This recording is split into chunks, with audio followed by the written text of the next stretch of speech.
It's the Joes! What? What are they doing here? And I want you... Welcome back to Retro Wednesday. Welcome to the Tidarium Hangar. This is Mike, and today I want to talk to you about the G.I. Joe Killer Whale Hovercraft. Warrior Hovering Assault Launching Envoy. This is my favorite vehicle from back in the day. I had one as a kid, but I got it secondhand. I got it used, missing a lot of parts. As an adult, it was actually an education in finding out the parts even existed for this, such as the cannon tips, which I didn't find out until I thought I was complete, that I needed those. But anyway, we're going to go over this, but then we're going to ask a question, a discussion. Do we need this made for G.I. Joe Classified? Do we need a Killer Whale Hovercraft for G.I. Joe Classified? After we go through all of the features and functions of this, we're going to have that discussion coming up.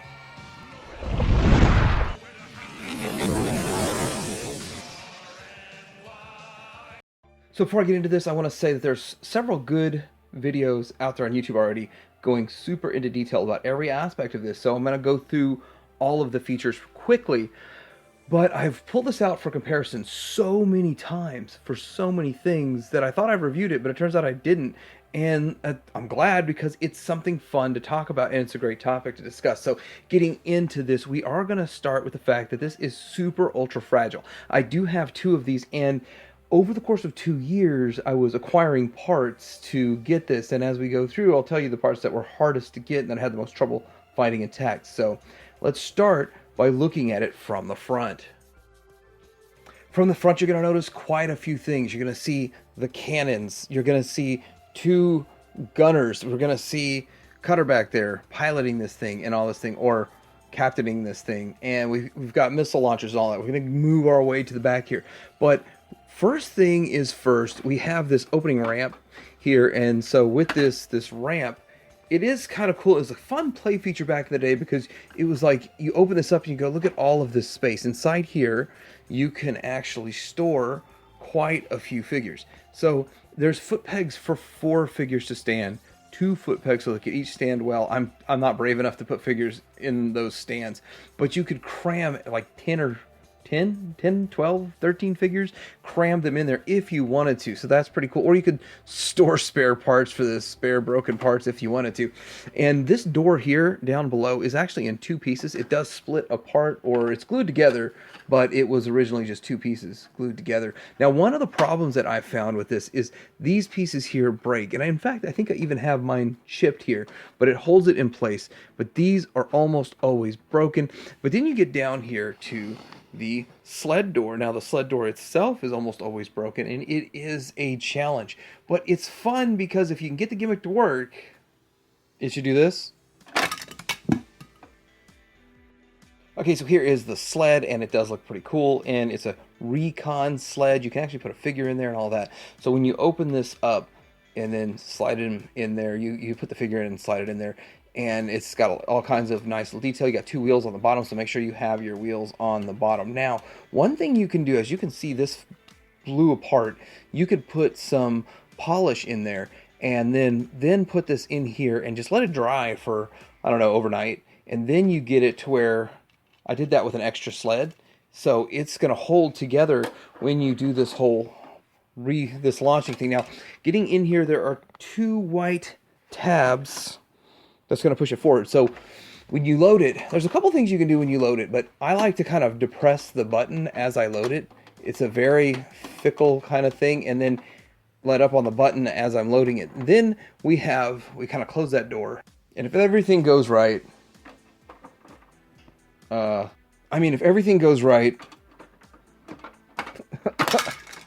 that's what happens. Okay, well, it fell off again. I've had it stay on before, but anyway, there are variants to this door. As you can see, there are variants for this door. This has extra pieces that go sideways. This has pieces that go up and down. Both of mine have something broken or cracked on them, but they still both work, more or less, as sled doors. Okay, so moving along down the side of this, we have the front area here. There was glass in this piece that we sort of lifted up to see what was going on in there. And that should be on the top of all that. And then we have these cannons. So these cannons go up and down. We also have side view glass right there. And I kind of like to hold down on this as we move it. And this should stay in any position if you have it in there right tight. But these have little pegs on them that like to break. So getting good ones is really hard. I've kind of gone through a few to get some good ones. Kissed some frogs there. Now the cannon tips are actually notoriously missing, so to the point that I didn't even know they existed for a long time. And there is the cannon tip. Now it gives it a little bit more dimension to the cannons, so that is kind of nice. Now I do like that the decals, if the kid that had this back in the day put the decals on properly, we have like a little killer whale right there, we have the G.I. Joe emblem, we have a lot of little stickers here and there. I see them put on different places on different whales. And moving back here, we have this engine cover. Now they're really good at putting engine covers in G.I. Joe, and you have the exact same one on each side, which is nice because this seems to be an abundant part that's really easy to get, so engine covers are no big deal. We also have two of these little gunner stations here, and they pivot up and down and they move side to side. Now you're going to see here in a bit, if you remove that, you can fit a G.I. Joe classified figure in there, sort of. I'll show you when we get to that. Now we're going to get over here into this other back area. We do have these launchers. Now they do call this a quad surface to air missile launcher, but I'm going to do a quick run through, really fast run through all of the accessories, features that they say. And this is I've heard people call it the crow nest, but it is just an area. Actually, you're not supposed to have them up there. He's supposed to be two figures down inside here. So that's kind of how it would go, but that's where you would put the cutter figure. And so moving on along, this glass here is actually kind of hard to get intact. It's usually missing one of the tabs, and it's usually misshapen. This depth charge launcher here that kind of launches the depth charge there. It fits 5, but it comes with 6, so I don't know what the whole point of that is, but it takes a little fiddling to get that to work properly and easily, but it does sort of work. Now, with that, I do want to point something else real quick. If you look at this down here, so this is kind of the air cushion bubble kind of thing. This is always kind of scratched up on almost every used example. One thing that I was told to make it look good is to use Armor All on it. Now, I haven't, but I have seen people who have, and you can tell that they've done it, and it does look fantastic. So moving over here to the back, we have the worst problem, the most infamous breaking problem, the vanes. Now, over 2 years, it took me maybe 70, 80, 125 different auctions bidding on losing to get good ones of these. And I don't know how many times I tried. And finally I got 1, and then 2, and 3, and finally 4. The other one has some broken ones. So these are all good. I put all the good ones on this one, so you can kind of move it back and forth. It's held together by really, really, really flimsy, and it's even stressed on mine right here, really flimsy plastic. So you want to be real careful with that. And then you have, this is the vertical vanes, then these are the horizontal vanes. Get vertical with dew, that's how I remember this. Now, the next feature, which we're going to remove Muskrat here and get him out of the way, and we're going to push on this to turn these. Now, one of mine works a little bit better than the other. I have to have this stuff positioned just right. It is a pretty good little system if you have everything plugged in just right to turn those wheels. And that was a whole lot of fun. That was the most satisfying thing about this when I was a kid, playing with that. I don't know why. That was just really fascinating. And I always wished that we'd have something like the Typhoon that was out, the Tyco Typhoon, that worked with G.I. Joe figures, because that thing was awesome and it was super fast. This is kind of the control area. There's a dashboard in there and all that, and I'm going to show you a better look at the dashboard. And this is where probably you'd see cutters. That's how you would operate, but as you can see, here is the dashboard, and I think it goes in like this. So that's how it will go. I think there's a variant that has kind of a round section over here instead, but I have never seen a variant in person. Don't have it. I've just seen pictures of it. And so with that, let's move to the side. So the next thing we're going to look at is this little bay that houses the bike, and this bike has no stickers, but there's some stickers on this one here. So you kind of have stickers on the front, and I should have some tail stickers and stuff. And so with that, it's just a very cheap inclusion. Let's take a closer look at it.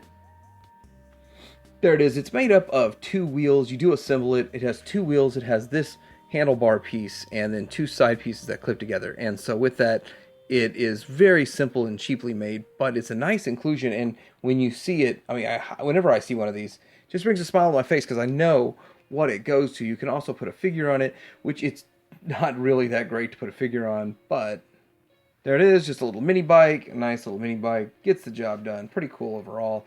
And with that, it's a nice inclusion, something maybe for display, definitely not something for play.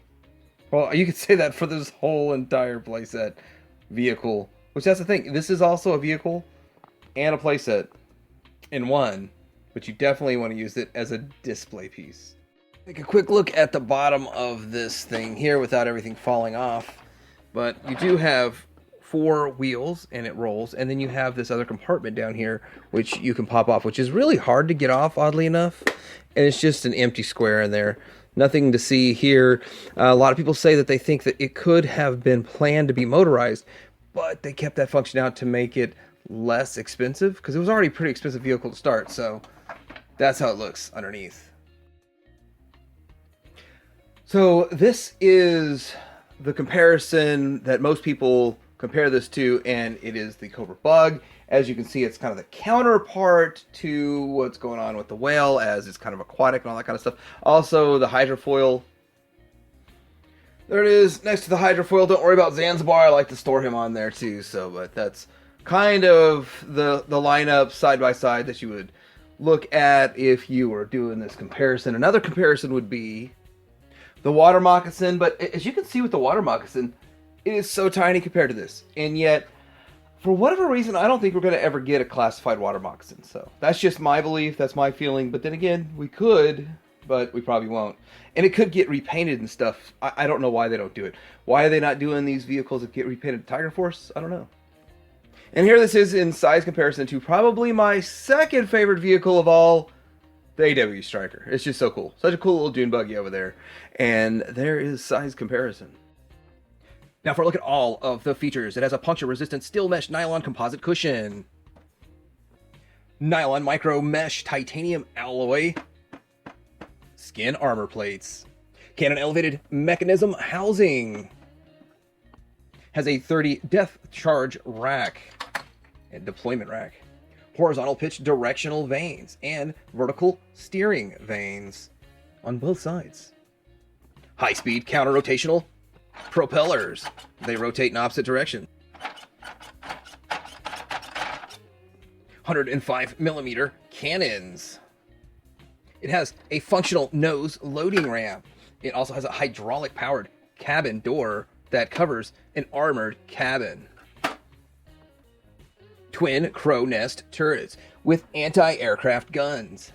And a flying bridge command post where the commander will command, or the captain.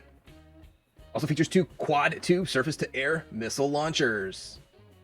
Pew has twin high-output diesel engines that power the propellers. Also included are 2 smaller vehicles, a high-speed reconnaissance sled with wheels, and a lightweight surveillance cycle with wheels. So all those features for a low, low price of $32 billion. It is a real American hero, so the U.S. government said, why just buy one when we can buy 2? So the question really is, do we need this for G.I. Joe Classified? Now, there's a lot of drawbacks to making a G.I. Joe Killer Whale hovercraft for the Classified line. Number one, it would have to be at least twice the size of this. I mean, these are 3.75-inch figures, Classified are 6-inch figures. But the other problem is this was already underscaled for the 3.75-inch line, so they'd probably have to go 2.5 times the size. How much would it cost? So if they can make it about $350, have a couple of figures thrown in there, and it's about 2.5 times the size, and it's built way better because it's bigger, the parts can be thicker, then I think it would be good. We would need it. It would be an excellent HASLab. In fact, it would be the best, most perfect-ist, that's not a word, but perfect-ist. You're on the internet, you can make your own words up. The best HASLab they could make, because, and get this, they could make it to where an unlock would unlock parts to convert sections to fit 3.75-inch or 4-inch figures. See, it could be a dual mandate vehicle to fit two different lines, exactly like what's going on right now with Mattel and their Masters of the Universe, because they can fit both their vintage style Origins figures and they can fit their Masterverse and subsequently the Classics figures in all the vehicles that they make. So you could do the same thing with this as a HasLab and it would work. I think it would be fantastic. It would be perfect. And with that, look at how you can fit classified figures in this. So once you remove those turrets, you have this hole left behind. And that hole, you could kind of squeeze these figures in there. Now, they are way too big for this. And I'm just kind of showing this as an example and, you know, so you can kind of see what it's like. And hopefully I'm not breaking everything I've tried to repair on this.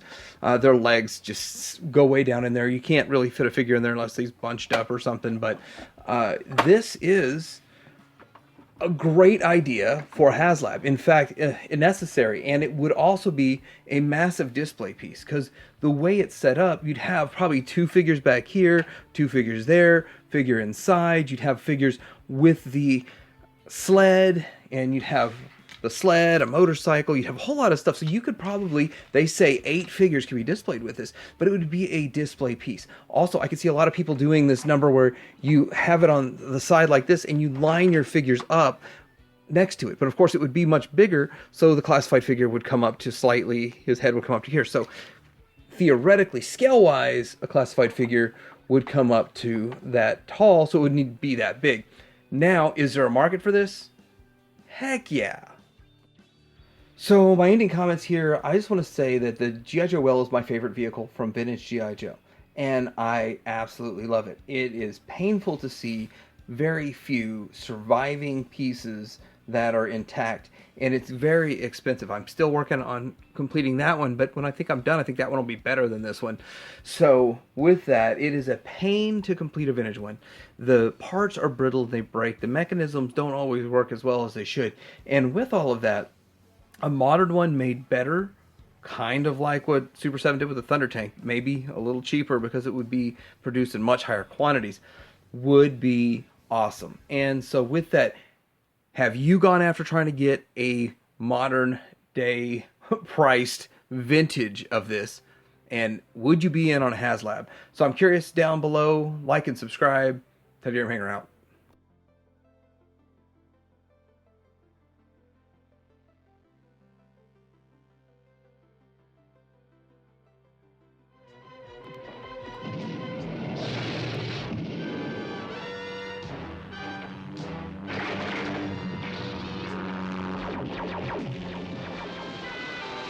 Attention Cobra!